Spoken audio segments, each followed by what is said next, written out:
Assalamualaikum warahmatullahi wabarakatuh. Alhamdulillahilladzi arsala rasulahu bil huda wa dinil haqq liyudhhirahu 'alad dini kullihi walau karihal musyrikun. Ashhadu an la ilaha illallah wahdahu la syarikalah wa ashhadu anna Muhammadan 'abduhu wa rasuluh. Allahumma salli wa sallim wa barik ala nabiyyina Muhammadin wa ala alihi wa ashabihi wa man sara ala nahjihi wa tamassaka bi sunnatihi ila yaumiddin. Qala Allah ta'ala fil Qur'anil Karim, A'udzu billahi minasy syaithanir rajim. Ya ayyuhalladzina amanu taqullaha haqqa tuqatih wa la tamutunna illa wa antum muslimun. Amma ba'du fa inna asdaqal hadisi kitabullah wa khairal hadi hadi Muhammadin sallallahu alaihi wasallam. Wa syarrul umuri muhdatsatuha wa kullu muhdatsatin bid'ah wa kullu bid'atin dhalalah wa kullu dhalalatin finnar. Nas'alullaha as-salamata minha. Bapak Ibu jemaah kaum muslimin yang semoga dirahmati oleh Allah Subhanahu wa taala. Alhamdulillah, marilah kembali kita mengucapkan segala puji hanyalah milik Allah, yang mana pada malam hari ini Allah Subhanahu wa taala kembali mempertemukan kita di dalam salah satu tempat yang paling Allah cintai di permukaan bumi ini, yaitu masjid yang kita cintai ini. Kemudian salawat beriringan salam kita selalu ucapkan buat Nabi besar Muhammad sallallahu alaihi wasallam. Allahumma salli ala Muhammad wa ala ali Muhammad. Baiklah Bapak Ibu yang dirahmati oleh Allah Subhanahu wa taala, kita kembali melanjutkan pengajian kita, pembacaan kitab Umdatut Tafsir fi Mukhtasari Tafsir Ibnu Katsir, yaitu kitab Umdatut Tafsir yang merupakan ringkasan daripada tafsir Imam Ibnu Katsir yang disusun oleh Syekh Ahmad Syakir rahimahullahu taala. Yang mana pada pertemuan kita yang lalu kita masih pada pembacaan penjelasan daripada Imam Ibnu Katsir terkait dengan penjelasan atau tafsir ayat 23 sampai 24 dari surah Al-Baqarah.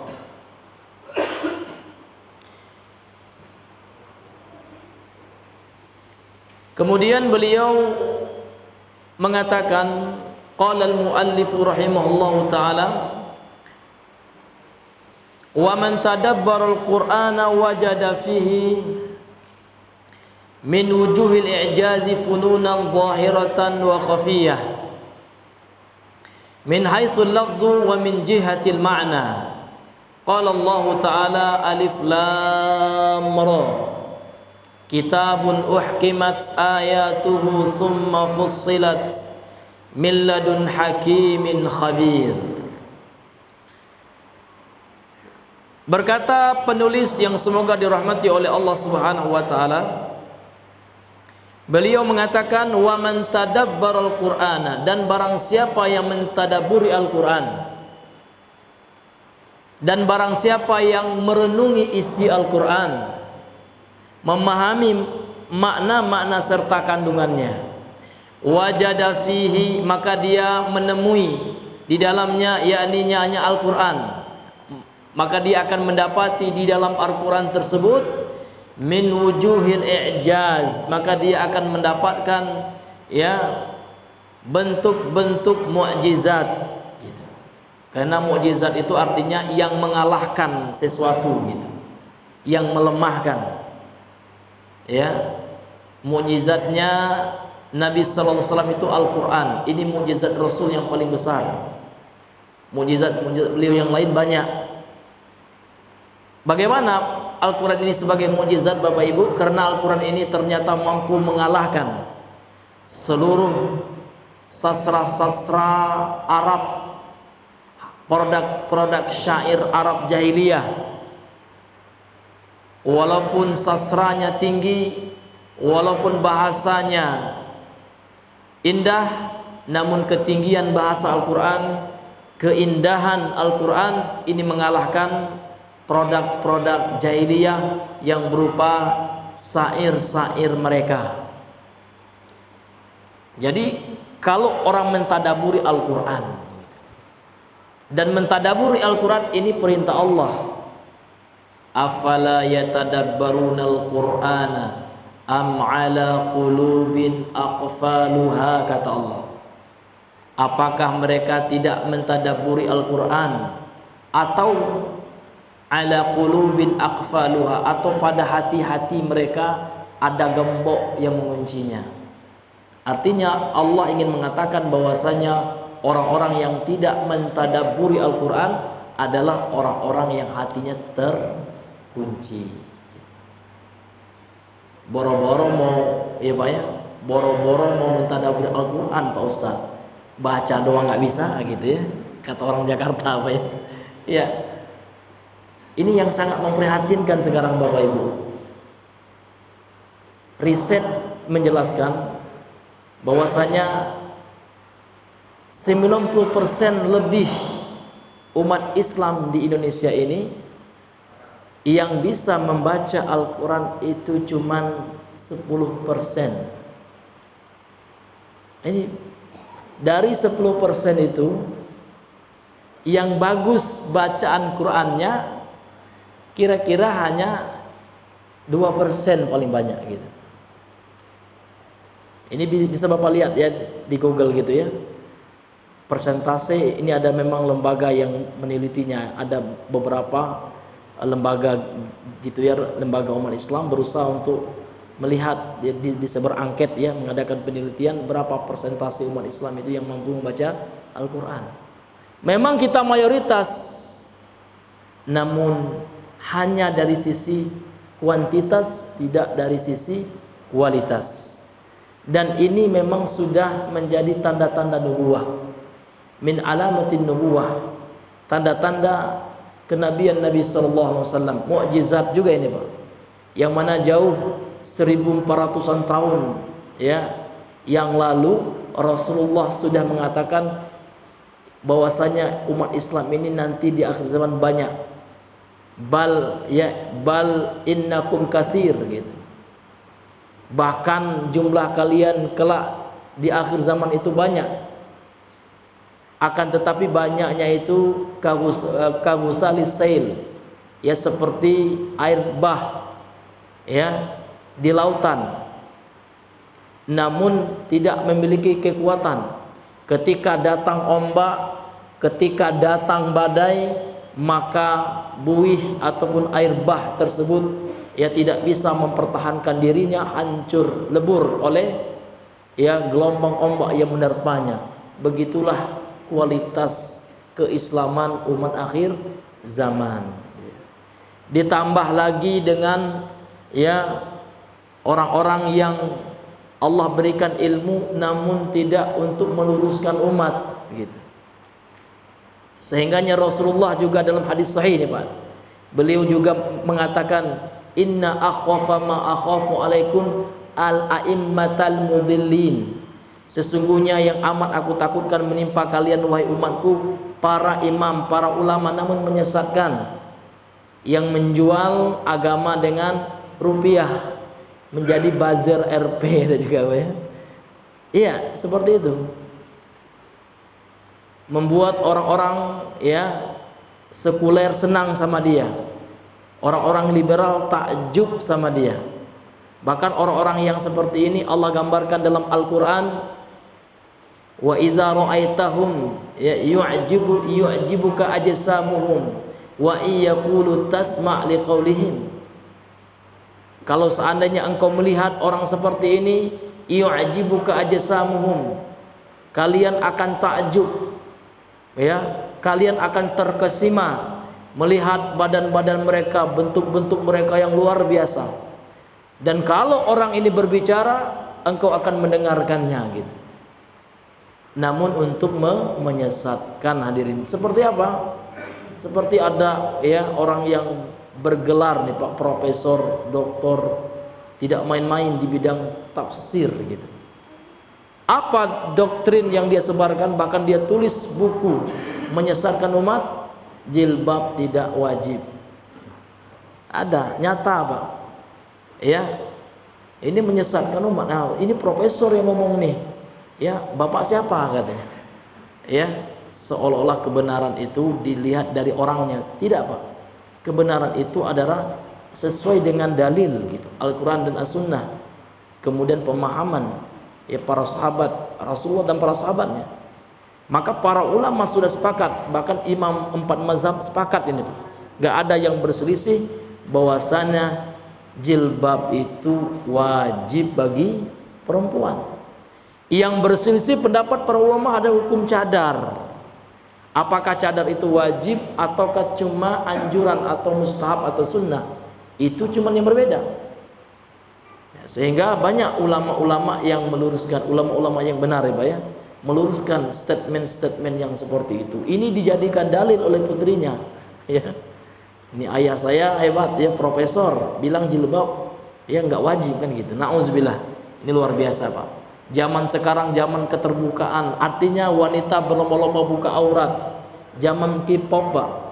Ya, zaman sekarang media menjadi tuntutan, menjadi tuntunan, tontonan menjadi tuntunan sekarang.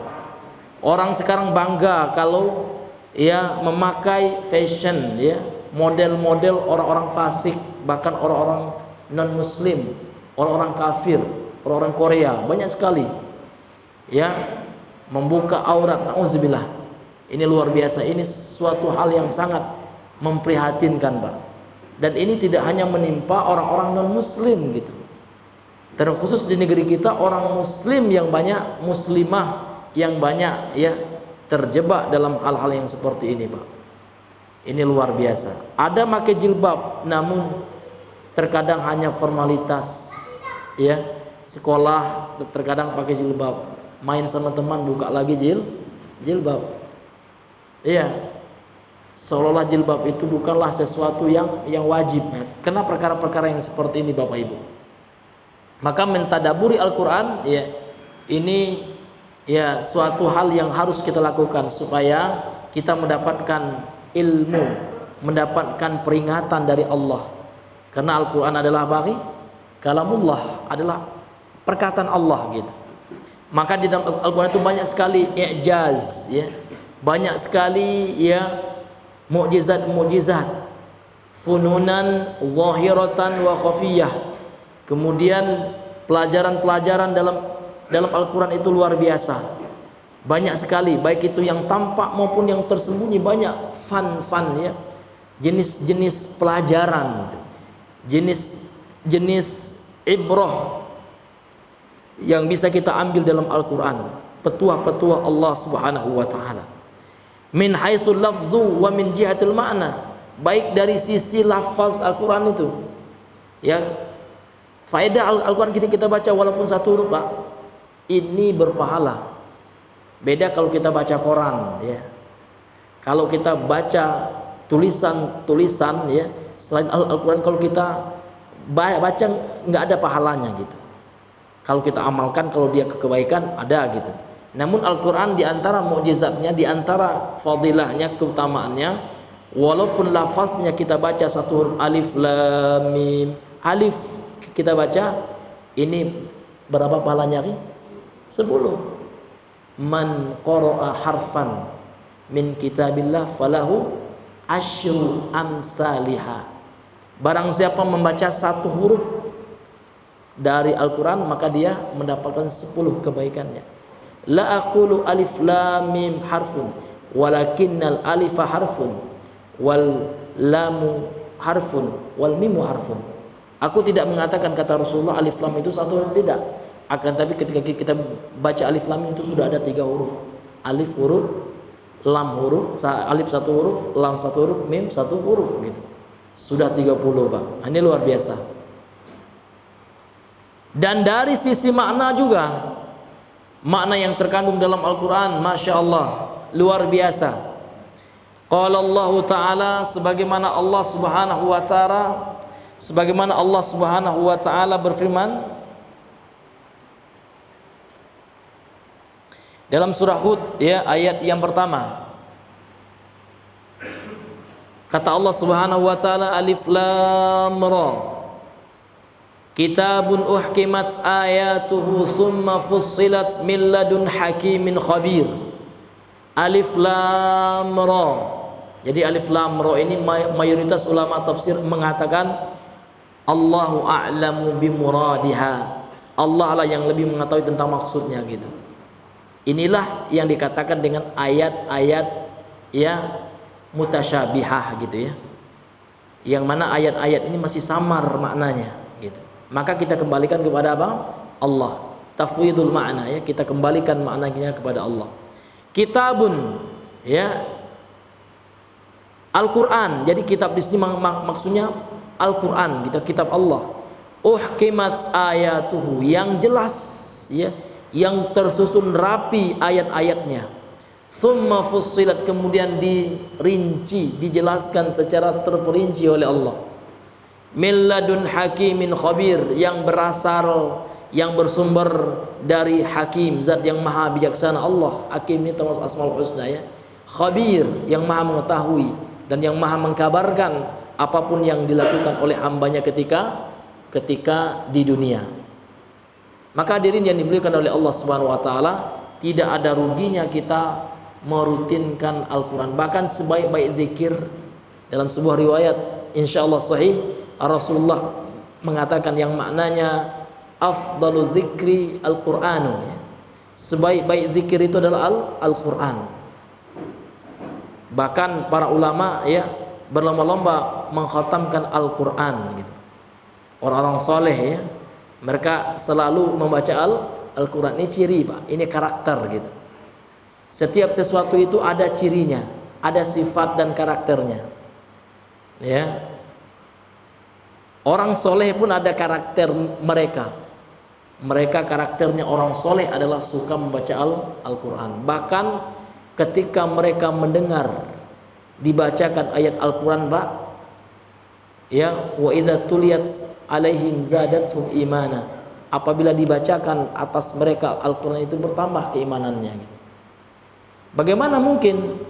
Karena mereka paham gitu, paham maksud Al-Quran yang dibacakan kepada mereka, sehingga keyakinan mereka, keimanan mereka terhadap Al-Quran itu bertambah. Namun problematika kita sekarang itu nggak paham gitu Pak, tidak paham apa yang dibaca.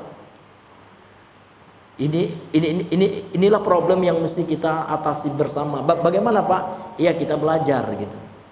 Mulai belajar dari hal yang terkecil untuk memahami bahasa Al-Quran, yaitu dengan mempelajari bahasa Arab. Maka kata kita jangan meremehkan Pak.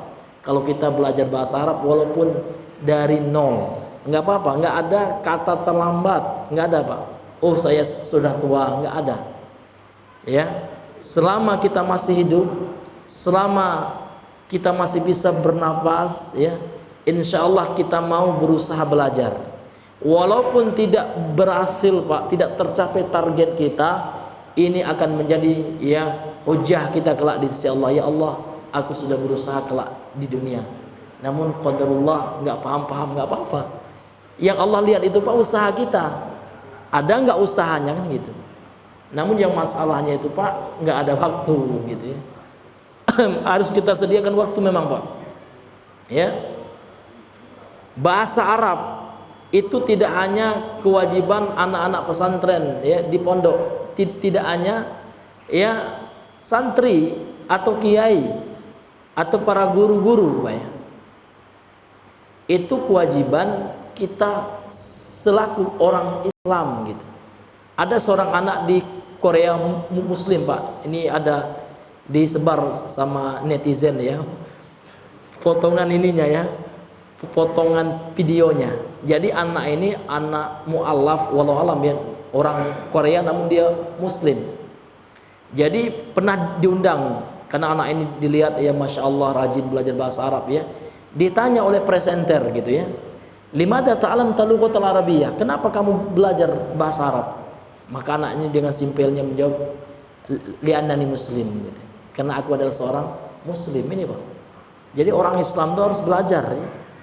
Di Korea itu, Pak, itu ada pembelajaran bahasa Arab, enggak semuanya muslim, yang mendirikannya orang kafir, orang non muslim gitu. Nah, mereka semangat, orang non muslim saja semangat, apalagi kita. Maka untuk itu juga kami sarankan kepada Bapak sekalian, para ikhwah sekalian, terutama juga para pemuda-pemudi Islam ya, para remaja Islam ya, mari ya kita belajar bahasa Arab. Belajar bahasa Arab itu ya tidak harus orang yang mondok, enggak. Ya sekarang banyak tempat-tempat yang informal gitu ya, di masjid-masjid bisa.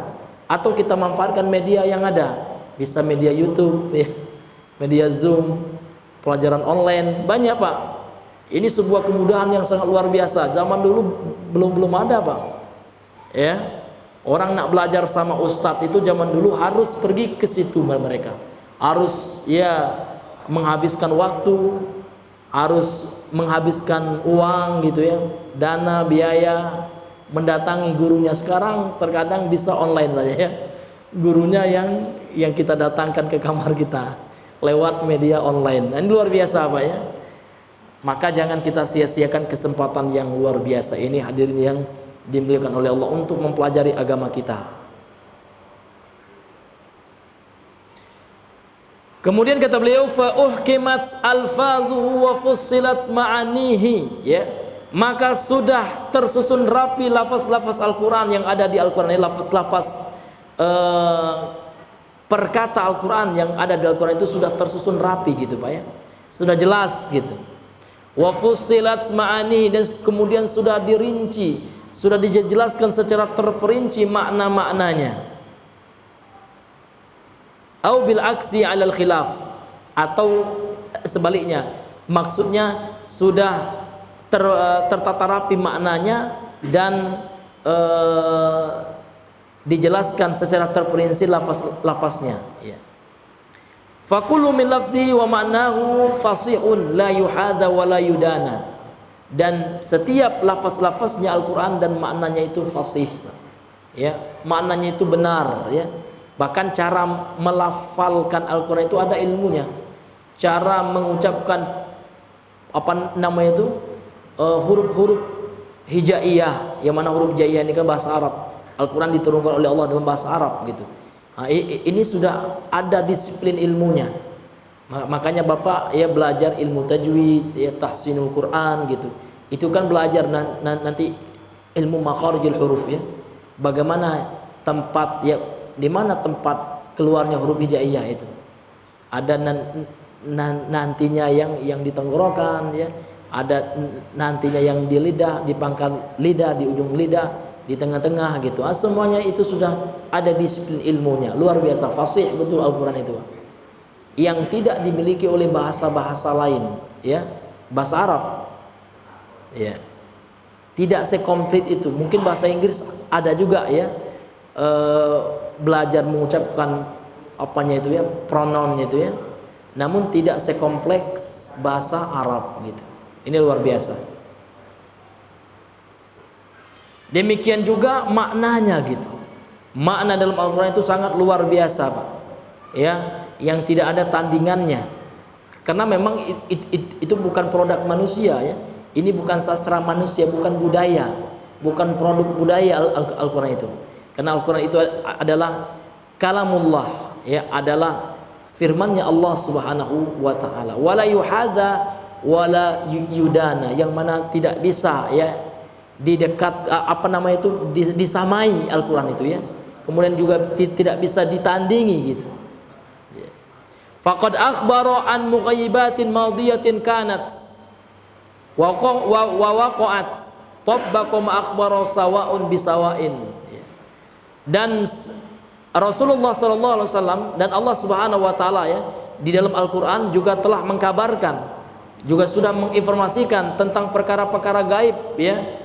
Perkara-perkara gaib yang terjadi pada masa lampau. Karena yang gaib itu maksudnya Pak, yang sesuatu yang tidak bisa kita retas ya, kita rasakan, kita lihat, kita dengar dengan panca indera kita. Ya, baik itu perkara yang telah terjadi ribuan tahun, Pak. Jutaan tahun sebelumnya ini juga dikatakan gaib, ya. Atau perkara yang akan datang. Ini masalah gaib juga. Dan Al-Qur'an ya telah menjelaskan, menceritakan sebahagian dari perkara-perkara gaib yang terjadi pada masa-masa yang sudah lampau atau masa-masa yang dahulu. Seperti ya cerita Nabi Adam, ya, bagaimana Nabi Adam dahulu ya ketika Allah Subhanahu wa taala mengeluarkan beliau dan istrinya Hawa dari surga ya. Karena terkena bujukan, rayuan, tipu daya dari iblis laknatullah alaih. Ya sehingga mendekati pohon yang dilarang oleh Allah Subhanahu wa taala untuk mendekatinya. Adapun penamaannya dengan syajaratul khuldi, ya kan, pohon al-khuld itu artinya kekekalan. Ini bukan Allah yang beri nama itu, Pak ya. Itu iblis yang mau ngasih nama. Jadi kita jangan ikutan bilang itu pohon khuldi, enggak. Ya, itu jebakan iblis gitu ya. Itu tipuan iblis kepada Nabi Adam supaya Nabi Adam itu tertipu, sehingga Nabi Adam memakan buahnya yang disangka oleh Nabi Adam benar apa yang dikatakan oleh iblis, karena iblis mengatakan kalau engkau makan buahnya wahai Adam ya, engkau akan kekal selamanya di surga. Sehingga tertacaplah ya sikap serakah gitu karena godaan iblis ini. Akhirnya apa? Akhirnya Adam berbuat maksiat kepada Allah karena sudah melanggar larangan Allah Subhanahu wa taala. Akan tetapi ya kan, Adam sudah bertobat kepada Allah Subhanahu wa taala dan taubat beliau diterima oleh Allah Subhanahu wa taala. Jadi kita ini Pak, di antara hikmahnya kita diturunkan ke dunia ini Pak untuk itu, untuk menjalankan ujian dari Allah Subhanahu wa taala gitu. Dan dunia ini memang tempat ujian karena kita memang Allah ciptakan untuk surga gitu. Namun bagi yang saleh, sebaliknya surga neraka juga Allah ciptakan bagi yang tidak mengindahkan ya perintah-perintah Allah Subhanahu wa taala, bagi yang tidak mau ya menjalankan apa yang diperintah oleh Allah dan berhenti dari apa yang dilarang oleh Allah Subhanahu wa taala. Jadi memang Al-Qur'an itu lafaz-lafaznya, mana maknanya ini semuanya luar biasa. Semuanya fasih ya.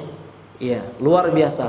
Karena memang Al-Qur'an bukanlah perkataan daripada umat manusia, ya. Bukanlah perkataan penyair, bukanlah hasil dari sihirnya penyihir, tidak. Al-Qur'an adalah kalamullah, nur minallah, cahaya dari Allah Subhanahu wa taala yang akan menerangi kehidupan kita di dunia ini. Ini sumber hidayah.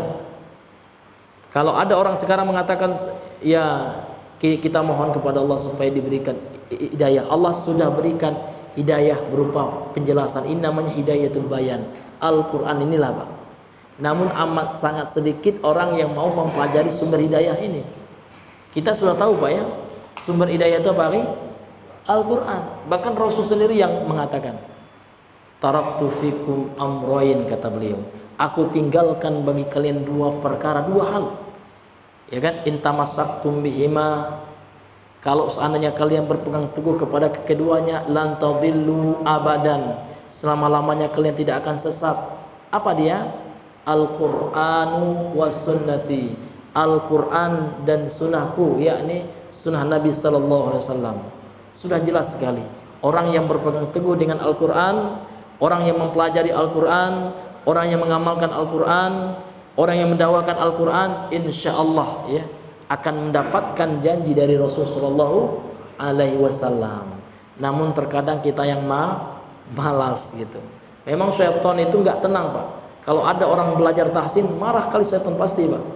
Syaitan akan berusaha sekuat tenaga bagaimana orang itu putur, malas.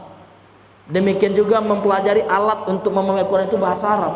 Syaitan dengan bala tentaranya, dengan bujuk rayuannya, bagaimana orang itu jangan paham Al-Quran lah gitu ya. Jangan paham bahasa Arab. Nanti kalau dia paham bahasa Arab, ngerti dia apa kata Al-Qur'an gitu ya. Sehingga dia bisa mengamalkannya gitu. Itu selalu dihalang-halang gitu, Pak ya. Iya, ini luar biasanya, Pak ya. Maka untuk itu kita yang harus mawas diri. Maka jadikanlah ini sebagai cambuk bagi kita untuk semangat belajar, Pak. Pasti ada waktu, Pak. Sekarang kan kendalanya saya nggak ada waktu, Pak. Pasti ada waktu, Pak. Ya, apakah waktu kita ini 24 jam itu hanya untuk mencari dunia yang sementara ini? Kan enggak, Pak.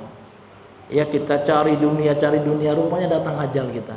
Belum lagi belajar ini, belum lagi mengamalkan yang itu, ya, belum lagi memahami. Bahkan ada di antara kaum muslimin, Pak, bacaan sholatnya nggak paham. Itu saya sangat miris sekali. Al-Fatihah yang dia baca nggak paham dia, subhanallah. Ya kan, sami Allah liman hamidah. Pernah saya tanya, Pak, apa arti sami Allah, Pak? Enggak tahu, Pak. Saya baca, ya Allah, bagaimana itu doa semua itu. Ya. Makanya dahulu, Pak, waktu saya di pinggir ya di Duri itu, saya pernah ngajar pondok pesantren di situ, Pak. Itu ada pengajian saya itu tafsir bacaan sholat gitu. Ya, jadi pembahasannya tentang bacaan sholat semuanya itu sudah banyak, Pak. Ulama kita sudah banyak menulis kitab, mengarang buku tentang masalah itu. Iya. Nah, ini itu memang perkara sepele gitu ya, yang sudah rutinitas kita. Minimal 5 kali sehari semalam kita sholat. Namun masih banyak kaum muslimin itu nggak paham apa yang dia baca. Jangankan bahasa Arab gitu, tafsir Al-Quran dibaca gitu. Kadang membaca bacaan sholatnya aja nggak paham. Itu la ilaha illallah. Ya subhanallah, Pak. Padahal otaknya cerdas, Pak. Mau kalau dia belajar pasti bisa, saya yakin itu. Karena agama ini Rasul mengatakan dalam hadis yang sahih, ad-dinu yusrun. Agama itu mudah. Ya kan? Dan di dalam kesulitan itu pasti ada kemudahan. Inna ma'al usri yusran gitu. Di dalam kesulitan kita mungkin sulit kita belajar gitu. Namun pasti ada kemudahan, akan diberikan oleh Allah nanti hasilnya. Awal-awal belajar bahasa Arab mungkin sulit betul ya kan? Harus mengingat ini, harus murojaah. Namun itu enggak sia-sia ya. Kesulitan kita semua, kecapean kita semua, capek kita akan berbalas gitu insyaallah. Maka kita jangan berputus asa semangat gitu. Iya.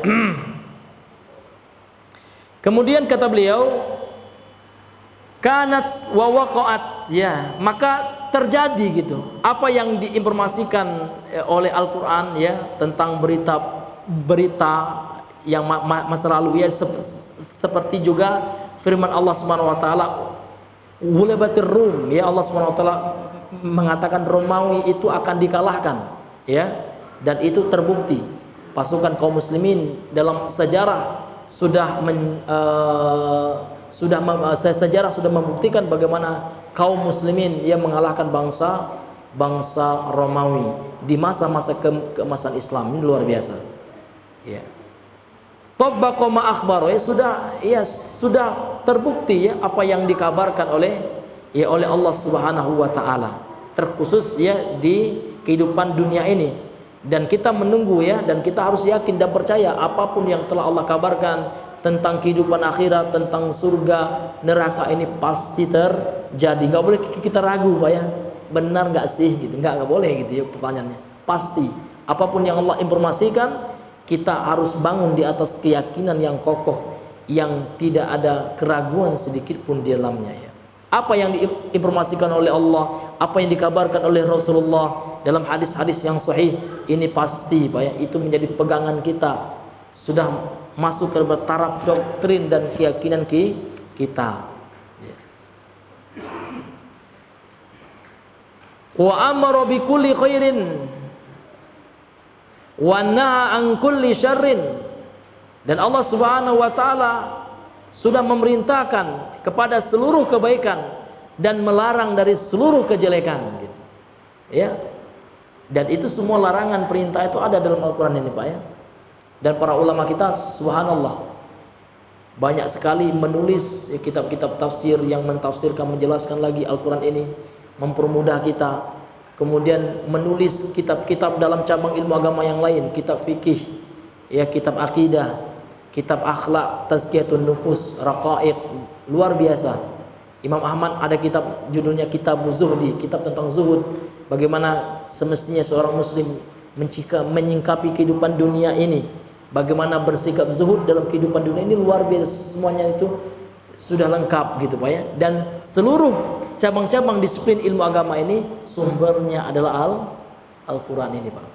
Bahkan para ahli ilmu dunia dari kalangan cendekiawan muslim, baik itu di zaman dahulu maupun di zaman sekarang Pak, mereka banyak ya, bahkan mereka menjadikan Al-Quran ini ada referensi utamanya. Ahli kedokteran Islam, ahli fisika Islam, itu hasil galian mereka terhadap Al-Quran ya. Ini sumbernya Al-Quran juga gitu Pak, namun mereka memahaminya dari sudut pandang sains ya, dari sudut pandang ilmu keduniaan gitu. Makanya ulama Islam itu kompleks ya. Di zaman keemasan Islam itu luar biasa Pak.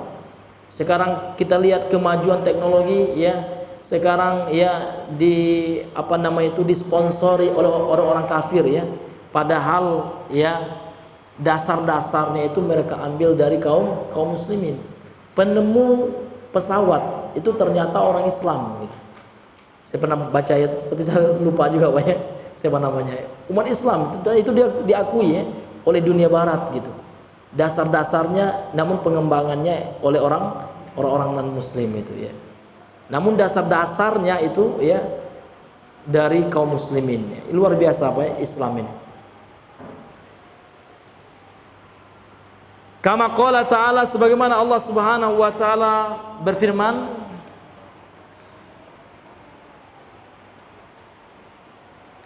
dalam surah Al-An'am ya, ayat 116, wa tammat kalimatuhu rabbik ya, wa tammat kalimatu rabbika, dan sudah sempurna gitu Pak ya. Tamat ini artinya sempurna gitu Pak ya.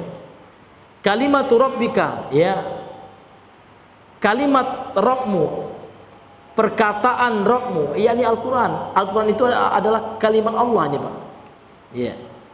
Sidqan wa adlan, yang mengandung kejujuran dan keadilan. Ai sidqan fil ikhbar, yaitu jujur, benar di dalam menyampaikan kabar-kabar, informasi-informasi. Wa adlan fil ahkam, dan adil dalam setiap hukum-hukum Allah yang Allah tetapkan dalam Al-Quran, kemudian yang ditetapkan oleh Rasulullah di dalam hadis-hadisnya, dalam sunnah-sunnahnya. Nah, ini yang mesti juga harus dipahami oleh umat Islam Pak, bahwasanya kita harus meyakini dengan keyakinan yang tidak ada sedikit pun rasa ragu, bahwasanya apa yang Allah putuskan dalam Al-Quran ini adalah keadilan. Allah memasukkan kelak orang kafir yang tidak bertaubat, tidak masuk Islam, kemudian kemudian meninggal, masuk neraka. Ini berdasarkan keadilan Allah. Karena ada juga orang sekarang Pak ingin mengkritik Allah gitu. Ah, Tuhan ini enggak adil katanya. Nauzubillah. Nauzubillah min zalik. Ya. Dan kita seorang muslim harus meyakini apapun hukum-hukum Allah gitu Pak ya, yang ada dalam Al-Quran itu semuanya kebenaran, semuanya keadilan gitu ya.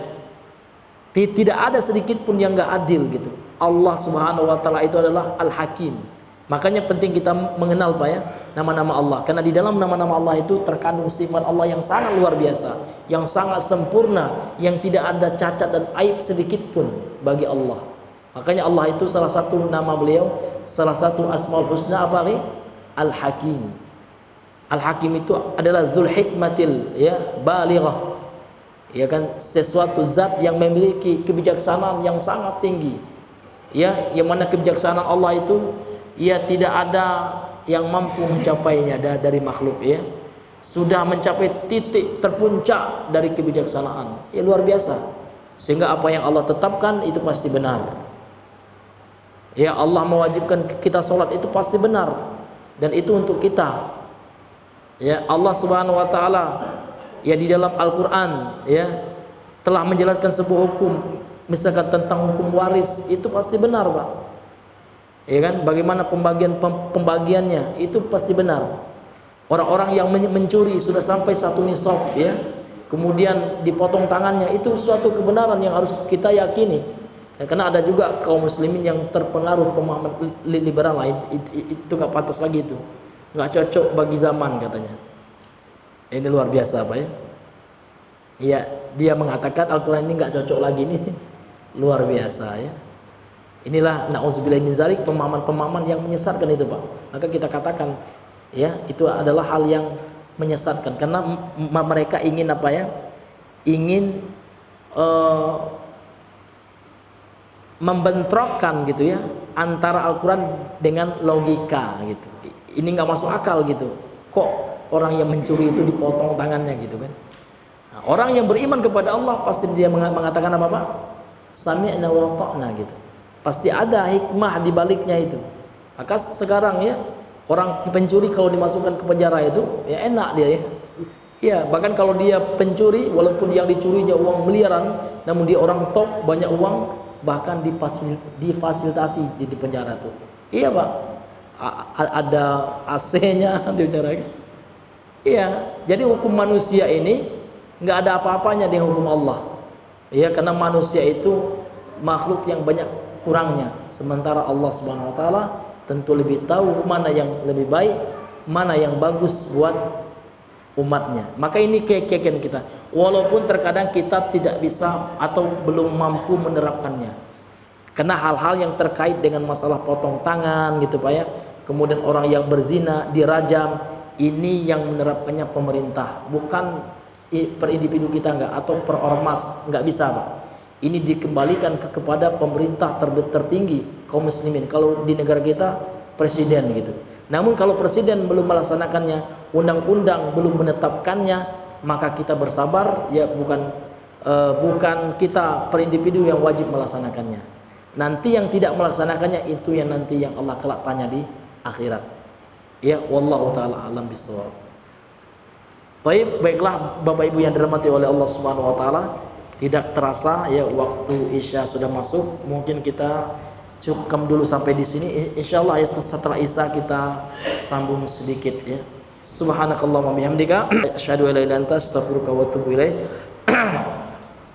Assalamualaikum warahmatullahi wabarakatuh.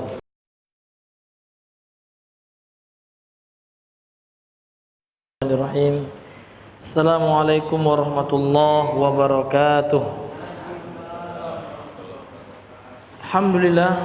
Alhamdulillah, salatu wassalamu ala rasulillah wa ala alihi wa ashabihi wa man walah, wa la hawla wa la quwata illa billah, amma ba'd.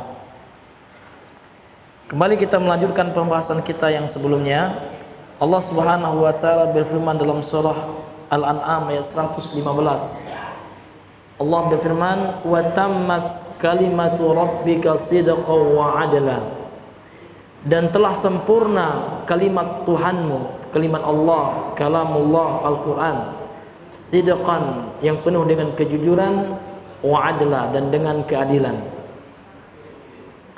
Kemudian kata beliau, ai sidqan fil ikhbar, bahwasanya kalimat Allah Al-Quran ini benar, jujur di dalam pengkabarannya. Setiap informasi yang Allah informasikan ini seluruhnya benar Pak. Maka nggak boleh ada sedikit pun penentangan kita, keraguan pun nggak boleh ya. Kalau ada kita ragu-ragu, benar nggak sih gitu ya, ini na'udzubillah ya, karena Allah Subhanahu wa taala sudah menegaskan nggak ada keraguan dalam Al-Quran, la raiba fih gitu. Tidak ada sedikit pun rasa ragu dalam Al-Quran. Wa adlan fil ahkam, dan kalimat Allah, kalamullah Al-Quran ini juga adil dalam hukum-hukumnya ya. Seluruh hukum yang Allah tetapkan pasti itu adalah kebaikan, apapun itu, walaupun bertentangan dengan adat kebiasaan, bertentangan dengan keinginan, bertentangan dengan hawa nafsu, akan tetapi setiap apa yang Allah tetapkan pasti baik Pak, pasti baik. Apapun yang Allah tetapkan pasti baik, apa yang Allah larang pasti buruk gitu. Fakullu haqqun, fakulluhu haqqun. Ini lihat, ini jelas sekali. Maka seluruhnya Al-Quran itu hak, kebenaran Ya, wa sidqun wa adlun wa hudan, kejujuran, keadilan dan petunjuk. Laisa fihi mujazafah wala kadhib wala iftira, ya tidak ada mujazafah, ya tidak ada kebohongan, ini sama. Kadhib, mujazafah, iftira itu sama. Ya, ini diulang oleh beliau dalam bentuk penekanan bahwasanya tidak ada sedikit pun kebohongan, kedustaan, ketidakbenaran yang ada dalam Al-Qur'an, semuanya hak gitu. Sampai-sampai dalam hadis sahih Rasulullah mengatakan ma kharaja anni ilal haq gitu. Tidak ada yang keluar dari lisanku ini kecuali kebenaran. Ya, apa yang disampaikan oleh Rasulullah adalah kebenaran. Al-Quran yang beliau sampaikan, hadis yang beliau ajarkan kepada para sahabatnya, ini semuanya adalah wahyu yang Allah wahyukan kepada beliau. Maka kita wajib untuk membenarkannya. Sehingga ya, konsekuensi dari seseorang beriman kepada Rasul itu diantaranya apa? Ya, tasdiquhu fima akhbar itu. Membenarkan apa yang disampaikan, apa yang diinformasikan oleh Rasul sallallahu alaihi wasallam. Enggak boleh ada sedikit pun keraguan dan penentangan kita kepada Rasul, sebagaimana orang-orang kafir Quraisy yang menentang beliau. Ta'atuhu fima amar, dan mentaati Rasul, mentaati Allah, mentaati Rasul terhadap apa yang diperintahkan. Wajtinab, ya kan, bima naha wa zajar, ya kan, kemudian menjauhi apa yang dilarang oleh Allah, apa yang dilarang oleh Rasul sallallahu alaihi wasallam. Inilah hadirin yang dimuliakan oleh Allah, prinsip bahwasanya kalimatullah ya adalah sidqan wa adlan, adalah bentuk ya kejujuran dan keadilan. Yang adil itu apa, Pak? Yang adil itu ya para ulama mengatakan wad'u syai'i fi mahallihi. Yang adil itu adalah meletakkan sesuatu pada tempatnya. Fi kulli ya maqamin maqalun. Pada setiap kedudukan, pada setiap tahapan ya ada perkataan yang sesuai, yang cocok gitu. Jadi yang namanya hikmah, bijaksana, keadilan, ini semuanya adalah menempatkan sesuatu pada tempatnya. Jadi Allah itu maha bijaksana, Allah itu maha menempatkan satu pada tempatnya. Artinya setiap apa yang Allah ucapkan, apa yang Allah firmankan, apa yang Allah perintahkan, semua mengandung kebaikan, cocok sudah gitu. Jadi setiap syariat Allah, perintah Allah itu pasti cocok gitu. Maka tidak ada yang nggak cocok dengan zaman lah, ya dengan tradisi lah, dengan budaya tertentu ya, dengan daerah tertentu ya, dengan negara tertentu, nggak ada. Ya, Islam itu cocok untuk setiap tradisi ya, untuk setiap negara seluruhnya. Karena Al-Quran itu ya adalah petunjuk untuk semesta alam, tidak hanya untuk orang Arab gitu. Islam itu untuk seluruh manusia yang menginginkan keselamatan gitu. Ya. Karena di antara makna Islam itu adalah as-salamah, keselamatan. Salamatun fi din di akhirat, wa salamatun fi dunia, di dunia gitu.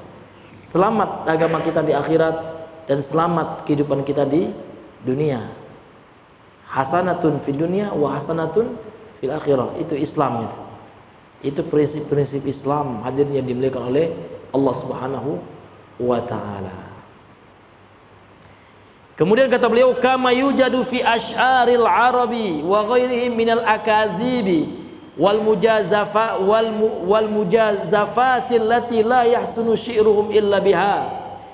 Kama yujadu, sebagaimana ada terdapat fi asy'aril arab, pada syair-syair orang Arab ya, wa ghairihim, dan yang selain mereka, minal akadzibi wal mujazafat ya. Dalam syair-syair Arab itu banyak sekali kedustaan dan kebohongan-kebohongan ya. Allati la yahsunu syi'ruhum, yang mana syair orang Arab jahiliyah itu tidak akan menjadi bagus ya, tidak akan baik illa biha, kecuali dengan hiasan kedustaan dan kebohongan tersebut. Ya, maka kalau kita perhatikan ada namanya kumpulan syair Arab itu, diantaranya syair yang dibuat oleh Al-Mutanabbi namanya. Itu kalau orang belajar syair Arab, ya itu buku yang populer ya, Matan Al-Mutanabbi namanya. Itu banyak sekali hal-hal yang bohong, terkadang berlebihan gitu ya. Kemudian perkara-perkara yang vulgar ya, dalam bentuk bait-bait syair, ya kan?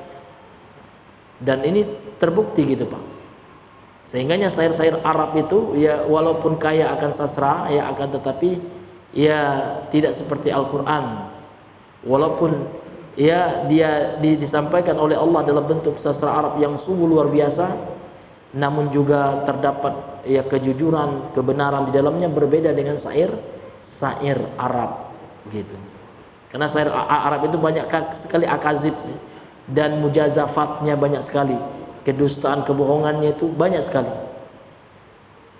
Kama qila fi syair, sebagaimana dikatakan oleh ahli syair ya, yang mengatakan tentang syair itu, inna a'dzabahu ya akdzabuhu ya. Sesungguhnya bagusnya syair itu, enaknya syair itu didengarkan karena adanya kedustaannya gitu. Jadi kedustaan itu sudah dijadikan oleh ahli-ahli syair Arab itu sebagai ya sebagai penghias ya, sebagai bumbu-bumbu syairnya gitu. Nah, sehingga mereka melampaui batas itu ya di dalam syairnya. Nah, seperti itu juga yang diadopsi oleh orang sufi gitu ya. Gaya-gaya syair Arab ini dibuatnya memuji Nabi gitu. Lahirlah salawat nariyah, lahirlah tibul qulub, lahirlah salawat al-fatih gitu, yang banyak sekali syarat akan gulu ya, melampaui batas. Coba dikaji itu ya. Ya. Karena memang sesuatu yang bukan dari agama, bukan diajarkan oleh Rasulullah, tidak dipraktek oleh para sahabat, namun hasil ciptaan ahli sastra itu. Sehingga di dalamnya luar biasa Pak ya. Sampai dia di dalam syair itu dikatakan Nabi Muhammad itu, karena Nabi Muhammad itu akan ya akan apa namanya itu, akan lepas segala kesusahan. Ini luar biasa. Ini hanya bisa diberikan kepada Allah, namun disadarkan kepada Nabi Muhammad. Memang kita harus cinta Nabi, wajib itu. Kita wajib mencintai Rasulullah, bahkan kita harus mencintai Rasulullah di atas cinta siapapun di dunia ini, termasuk kedua orang tua kita. Namun ingat, Rasulullah melarang kita untuk berlebihan gitu, sampai-sampai memberikan sifat ilahiyah, sifat ketuhanan diberikan kepada Rasulullah, sampai-sampai diminta Nabi, na'udzubillah. Banyak sekali ya, seperti yang pertemuan yang sebelumnya kita sampaikan, hadis-hadis Nabi-Nabi itu marah kepada sahabatnya. Ada sahabat yang mengatakan insya Allah wa syi'ta, jika Allah mengendaki, dan engkau wahai Nabi, marah Nabi ya, aja'altani lillahi niddan, apakah engkau akan jadikan aku ini sekutu bagi Allah, kata. Qul insyaallah tsumma syi'ta, dalam riwayat yang lain qul insyaallah wahdah gitu. Ya, kalau engkau ingin mengatakan, katakan jika Allah mengendaki, kemudian baru sebutkan yang selain Allah. Dalam riwayat yang lain belum mengatakan, katakan insyaallah saja. Ya kan? Jangan sangkut pautkan namaku. Beliau marah sekali ya. Jadi yang membuat itu memang ahli sastra gitu. Karena ahli sastra ini terkenal lebay, Bayan. Iya. Tidak hanya dalam sastra Arab, terkadang sastra Indonesia pun seperti itu. Makanya ada istilah majas hiperbola kan gitu. Itu kan dibesar-besarkan gitu, Bayan. Iya.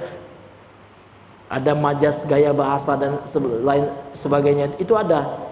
Ya kan, di dalam sastra manapun gitu ya.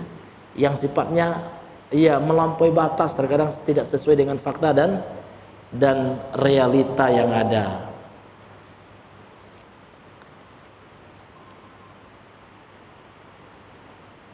Wa tajidul qasidata at-tawilata al-madidata qad istu'mila ghalibuha fi wasfin nisa'i wal khayli wal khamar, kata.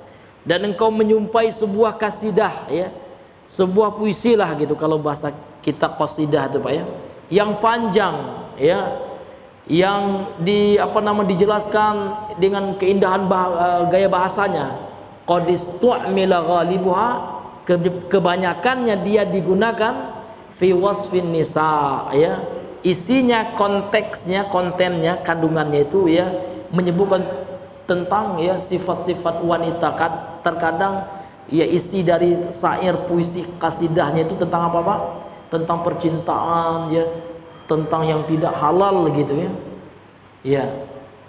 Yang saya bikin miris Pak, pernah saya itu, ini bukan di Jambi Pak, alhamdulillah di Jambi gak pernah dengar. Waktu saya kuliah di Padang dulu tuh kan.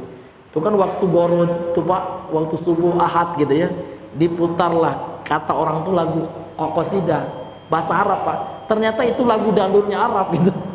Magadir itu lagu percintaan itu. Itu bukan lagu Islami itu gitu. Iya. Lagu orang di bar di Arab, di night club diputar lagu itu. Nah, ini di masjid ya.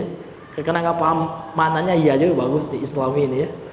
Ya kan, nggak setiap bahasa Arab itu Quran Pak gitu. Ya, nggak setiap bahasa Arab itu doa, salawat, enggak gitu. Ini hadir pentingnya kita belajar ya. Kalau orang belajar bahasa Arab, mengerti dia, tahu dia, ini nggak benar yang ini gitu.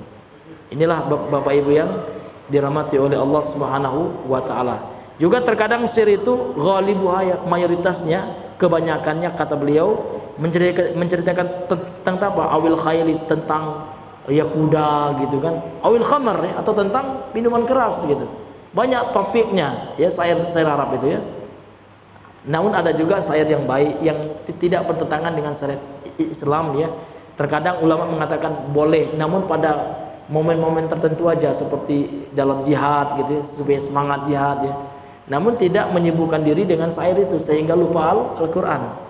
Ya, karena ada juga sebagian orang kalau dengar lagu-lagu qasidah misalkan ini Pak ya, atau syair ya Arab ya, itu lebih dia banyakkan porsi waktunya, timing waktunya ketimbang baca Al-Quran. Tentu ini merugi juga gitu, karena harus Al-Quran kita nomor satukan, kita porsikan gitu. Inilah hadirin yang dimuliakan oleh Allah Subhanahu wa ta'ala ya. Mengingat waktu sudah jam 8 lewat ya. Ya, mungkin kita cukupkan dulu sampai di sini. Mungkin kalau ada yang bertanya, kami persilakan.